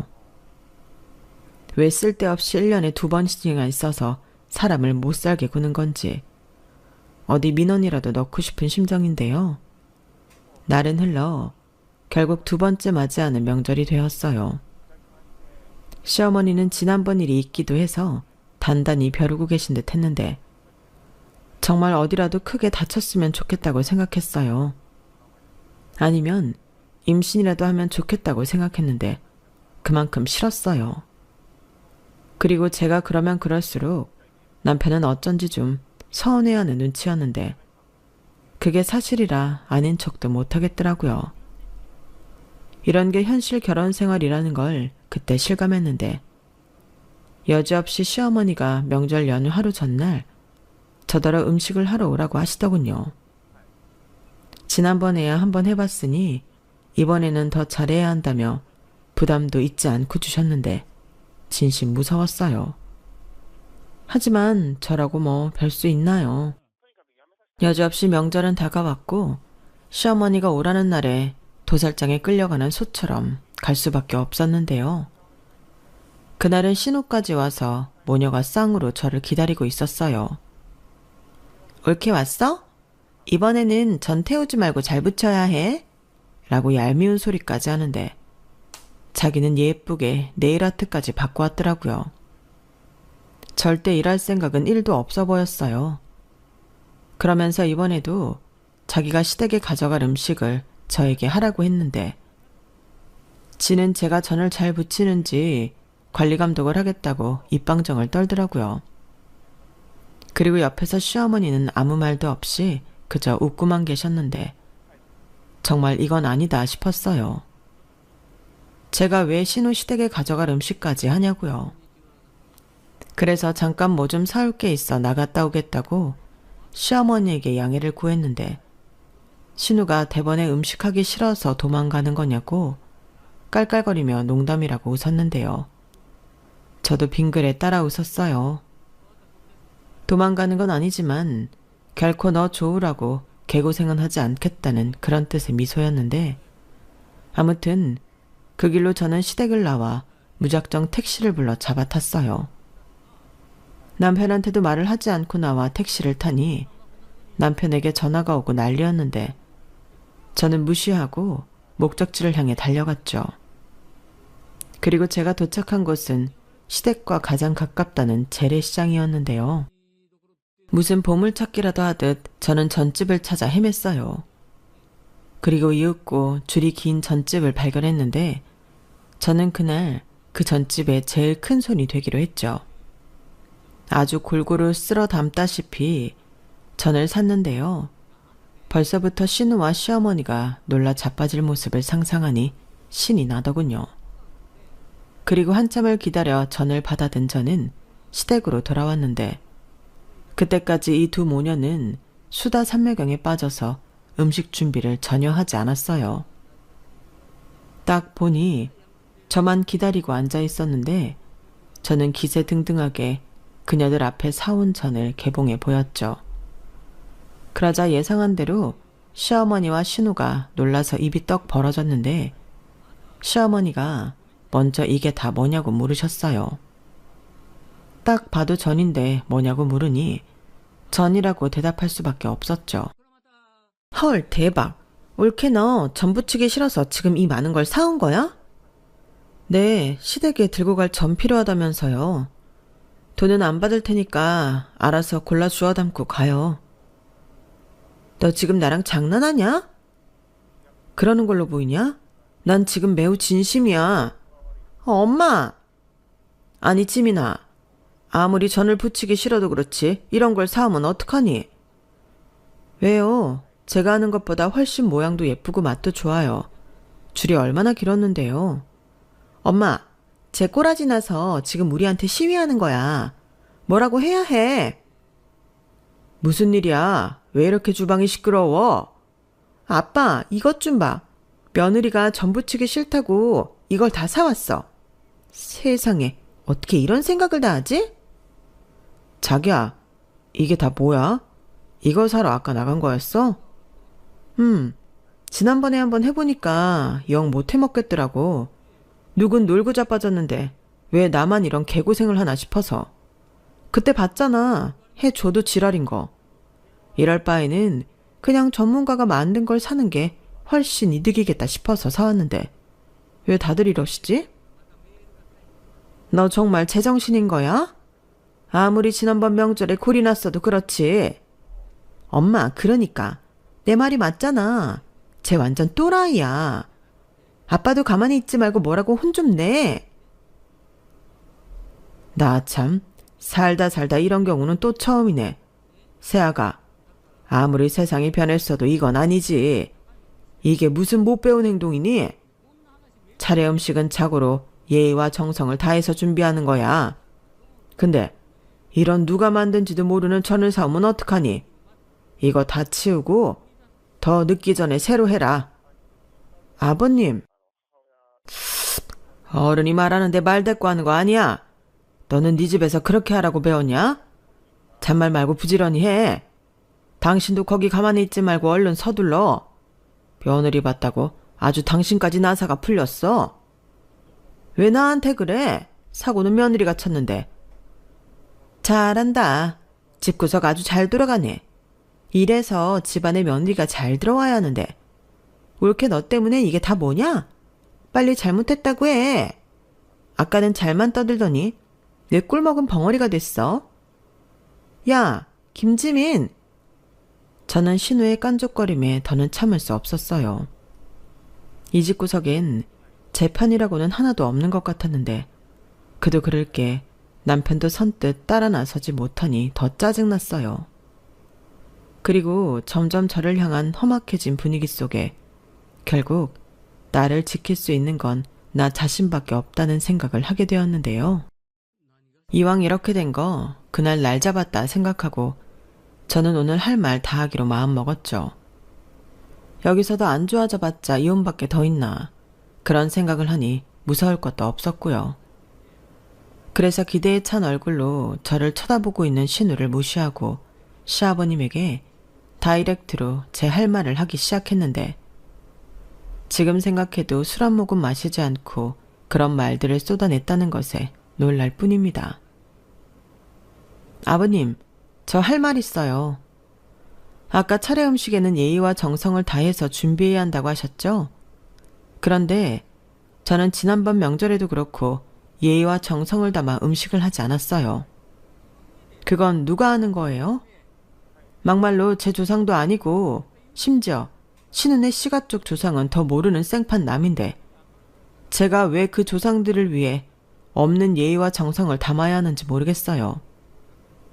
저도 남이고 이 전을 만들어 파는 사람도 남인데 결국엔 다 같은 거 아닌가요?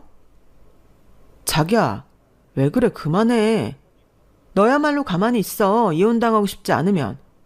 왜 나만 당해야 해? 내가 뭘 그렇게 잘못을 했는데? 아, 너랑 결혼한 게 잘못인가? 뭐야? 너 지금 말 다 했니? 어머니도 같은 여자니까 지금 제 기분이 어떤지 모르시지 않죠? 그리고 명절 지나면 젊은 부부들이 이혼 한 해 만에 하는 것도 아세요? 저희도 그거 하게 생겼어요. 야, 김지민, 너 미쳤어? 이게 어디서 우리 엄마 아빠한테? 그래, 너 시부모 무서운 줄 모르는구나. 그래, 아까 나 때문이라고 했지? 내가 이렇게 빠개 친 건 너 때문이야. 너는 어떻게 된 게 하나도 안 변했냐? 이기적이고 못돼 처먹고 네 시어머니도 먼저 가져간 전 내가 한 줄 아시니? 이참에 그것도 한번 확인해 보자. 야, 너 정말 나랑 해보자는 거야? 못할 거 없지. 내가 언제 너한테 지는 거 봤어? 조용히 해, 이것들이 진짜. 그래, 자기야, 그만하자. 어? 제발. 왜? 내가 틀렸어? 왜 자꾸 나한테만 참으라고 하는 건데? 니네 조상님한테 올릴 차례상이잖아. 그럼 누가 하는 게 맞는 거야? 왜 남이 실컷 만든 음식에 숟가락 얹이듯 절만 하는 건데? 확 절하는 엉덩이를 차버릴까 보다. 나 이제 안 해. 공평하게 자기 조상님 밥상은 그 후손이 하자. 아니면 너도 내일 우리 집 가서 하루 종일 전 부칠래? 그만. 어디 남의 귀한 아들한테 그딴 짓을. 내가 정말 살다 살다 너같이 대먹지 못한 며느리는 처음 봤다. 너 그렇게 내 집 차례 지내는 게 불만이면 그래, 앞으로 우리 집에 얼씬도 하지 마라. 시집 오면 그 집 귀신이 되는 건데 너는 어떻게 그런 마음으로 내 집에 시집을 왔어? 당신도 문제야. 아니, 며느리 교육을 어떻게 시켰길래 이 꼴을 보게 해, 남사스럽게. 아버님, 외람되지만 한마디만 할게요. 이런 게 남사스러운 게 아니고요. 남자랍시고 손 하나 까딱하지 않고 비겁하게 시집 온 여자들한테 다 떠넘기는 게 남사스러운 거예요. 다 같이 하면 이런 일도 없이 좋게 또 빨리 끝날 수 있다는 생각 안 해보셨죠? 너 더 분란 만들지 말고 가라. 앞으로 영영 안 와도 되니까 썩 나가. 엄마, 얘 보고 가라고 하면 어떡해. 그럼 앞으로 명절 음식은 누가 해? 나 시댁에 가져갈 음식은. 시끄러워. 니네 시댁에 가져갈 음식은 앞으로 네가 해. 너는 언제까지 일할 거야? 왜 나한테 그래? 저는 아수라장이 되고 있는 시댁 집안 꼴을 보며 유유히 제 가방을 챙겨 그 집을 나왔어요. 그러자 정말로 가면 어떡하냐고 남편이 나와서 저를 붙들고 말렸는데 제가 죽일 듯 째려보니 주눅이 들어서 저를 잡았던 손을 놓더라고요. 사실 저는 그때 나는 이대로 이혼의 수순을 밟게 되겠구나. 집에 와서 앞으로 어떻게 해야 할지 고민하고 있었는데요. 그날 남편은 집에 들어오지 않았어요. 아니, 명절 연휴 동안 집에 오지 않고 연락도 하지 않았는데 저도 왜 들어오냐고, 왜 안 들어오냐고 물어보지도 않았죠. 저도 한 짓이 있으니까요. 하지만 저는 제 행동에 있어 후회는 없었는데 제 스스로 불합리하다 느끼는 것을 참고 사는 건 행복한 결혼 생활이 아니라고 생각했어요. 물론 그런 과정에 있어 저도 과했다는 건 인정하는 부분인데 싸움이라는 게 그렇잖아요. 그리고 제가 한 행동에 저는 얼마든지 책임을 질 용의가 있었는데 명절 연휴가 끝나고 마지막 날 집에 돌아온 남편은 마음고생을 얼마나 했는지 꼴이 말이 아니었고 안 봐도 비디오인 게 시부모님에게 많이 시달린 모양이었는데요. 그때였어요. 남편이 저에게 자기야, 잘했어. 그리고 내가 앞으로 명절은 나만 가는 걸로 합의 봤다. 그러니까 앞으로 자기는 명절 스트레스 같은 거 받지 않고 살아도 돼. 라고 생각지도 못한 말을 했는데 순간 저는 벙진 얼굴로 다 들었는데도 무슨 말이냐고 남편에게 되물었어요. 뭐? 지금 뭐라고 했어? 명절에 뭐가 어떻다고? 왜 못 알아듣고 그래? 자기는 앞으로 명절에 우리 집에 안 가도 된다고. 나만 당일 차라에 가기로 했으니까 자기는 이제 신경 쓰지 마. 아니, 어떻게? 어떻게라니, 자기가 그랬잖아. 이혼당하고 싶냐고. 내가 미쳤어? 자기랑 결혼을 어떻게 했는데 이혼을 하게. 그래서 말했지. 아들 영영 안 보고 살 거 아니시면 그렇게 하자고. 그래서 어머님 아버님이 그러자고 하셨어? 자기한테는 이미 오지 말라고 했잖아. 그럼 나더러 이혼하라고 하겠어? 아, 우리 누나는 미쳐서 나더러 이혼하라고 난리도 아니더라. 아주 입에 개거품을 물고 난리를 치는데 조카들이랑 매형만 없었어도 내가 애들 두고 나이트 다닌 거 다 까발리려고 했어. 그리고 내가 조용히 그러겠다고 하니까 우리 누나가 입을 꼭 닫았는데 지도 어쩔 수 없겠지. 정말? 아니 어떻게 그럴 생각을 다 했어. 나는 연락도 없고 집에도 안 오길래 나랑 헤어질 생각인가 했지. 에이, 정말 그렇게 생각했어? 이건 좀 서운한데. 그래도 뭐 어쩔 수 없지. 그때는 나도 당황해서 자기 편을 못 들어줬잖아. 자기가 오죽하면 나가서 그 많은 전을 사왔겠어. 미안해. 힘들게 하려고 결혼하자고 한 거 아닌데. 아니, 사과를 하면 내가 할 말이 없고. 왜 없어? 그때 보니까 우리 자기 완전 멋있던데. 옛날에 학생 회장하던 그 포스가 다시 나오는 것 같던데? 설마. 근데 자기도 나 때문에 미운 털 박혔겠다. 박히면 어때? 미우나 고우나 난 아들인데. 이제 신경 쓰지 마. 다 끝났어. 그리고 만약에 이렇게 했는데도 무슨 일이 생기면 그때는 우리 진짜 다 끊고 우리끼리만 살자. 지금 당장 내 식구랑 행복하게 사는 게 중요하지. 저는 남편의 말에 안도와 함께 눈물이 찔끔 나왔어요.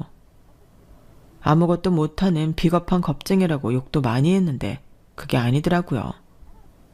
그리고 저는 어리게만 봤던 남편을 다시 보게 되었는데요.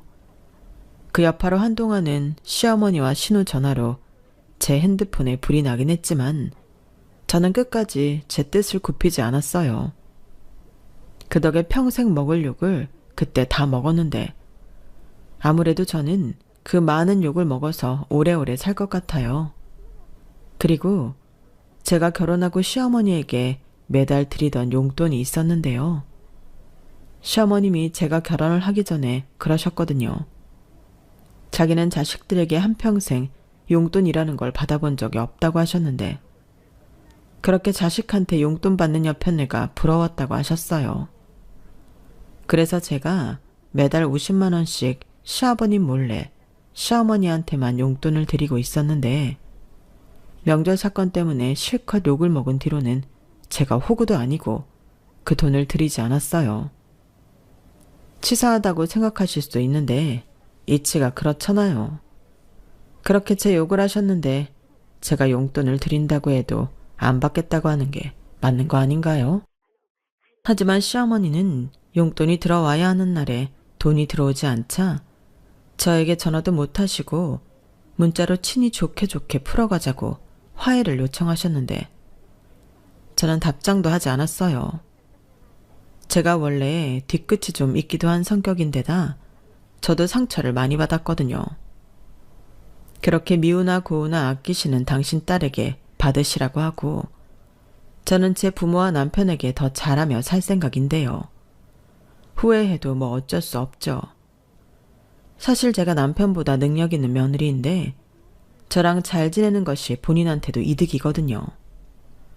하지만 시어머니는 저한테 받을 건 다 받고 자기 자식들만 감싸고 싶어 하셨는데 저는 시어머니도 당신 선택에 책임을 지셔야 한다고 생각합니다. 저한테 잘해주셨다면 저한테 효도를 받으셨을 테지만 제가 아닌 자기밖에 모르는 구제불능 딸을 선택하셨으니 효도는 그 딸에게 받으셔야죠. 뭐 그 딸이 효도를 할지 등에 빨대를 여러 개 꽂을지 불보듯 뻔하지만 저는 시어머니의 선택을 존중하려고요. 솔직히 50만 원이 적은 돈은 아니잖아요.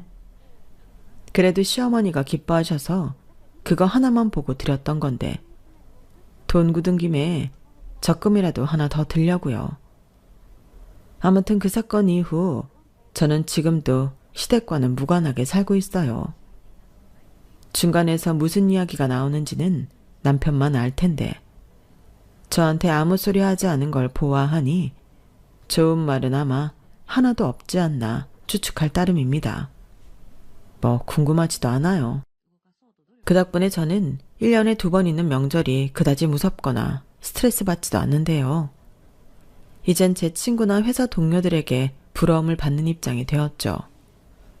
제 친한 친구가 그러더라고요.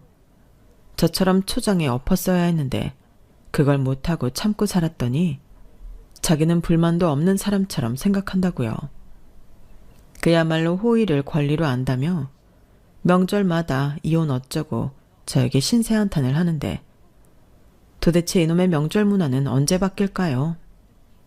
새삼 이제 이딴 거 다 필요 없다고 절의 모든 제사와 차례를 맡긴 저희 할머니의 결단력에 존경을 표합니다. 그리고 저희 친정에도 남동생이 있으니 저도 언젠가는 시누이의 입장이 될 텐데 저희 시누이 같은 사람은 되지 않을 거예요. 오히려 남동생의 올케한테 잘못하면 아주 너덜너덜하게 혼을 내줄 생각인데 그게 현명한 거더라고요. 저는 비록 시댁에서 배려와 존중을 받지는 못했지만 저희 친정에 시집올 미래의 올케한테는 그런 걸 꼭 해낼 겁니다. 저희 부모님한테도 단단히 일러뒀어요. 그리고 현재 저는 남편과 아주 잘 먹고 잘 살고 있는데 저도 그렇고 남편도 승진해서 더 여유가 생겨났어요. 덕분에 집도 매매해 작년 가을에는 이사도 했는데요. 최근 얼마 전 신우가 무슨 돈 사고를 쳤는지 남편에게 돈을 좀 빌려달라고 했나 보더라고요.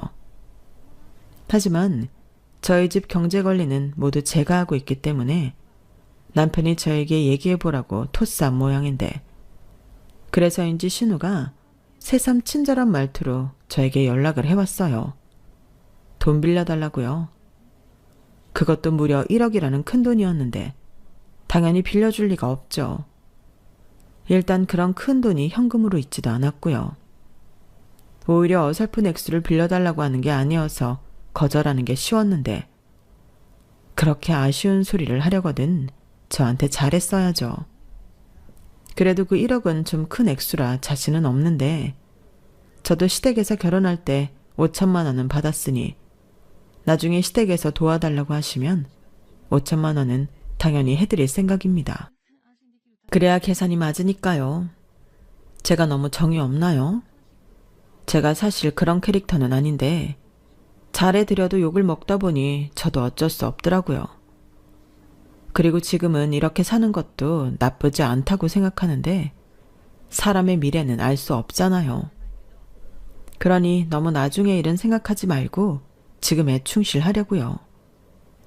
이번 명절에는 밀린 영화도 실컷 보고 친정에도 가서 엄마가 해주는 맛있는 밥도 배 터지게 먹고 와야겠어요. 여러분들은 명절 연휴에 어떤 계획을 갖고 계시나요? 많은 사람들이 생각하는 게 다 다를 텐데 부디 이번 명절 연휴도 무탈히 잘 보내시길 바랍니다. 그래서 모두가 공평하게 웃고 행복한 그런 시간이었으면 좋겠네요. 그럼 지금까지 제 사연 읽어주시고 들어주셔서 대단히 감사드리고요. 상처 주는 일도 상처받는 일도 없는 모두가 행복한 명절이 되길 바라며 복 많이 받으세요. 감사합니다. 여러분, 사연 댓글에 응원과 현명한 조언 부탁드려요. 좋아요와 구독은 저에게 큰 힘이 됩니다. 오늘도 좋은 일 가득하세요.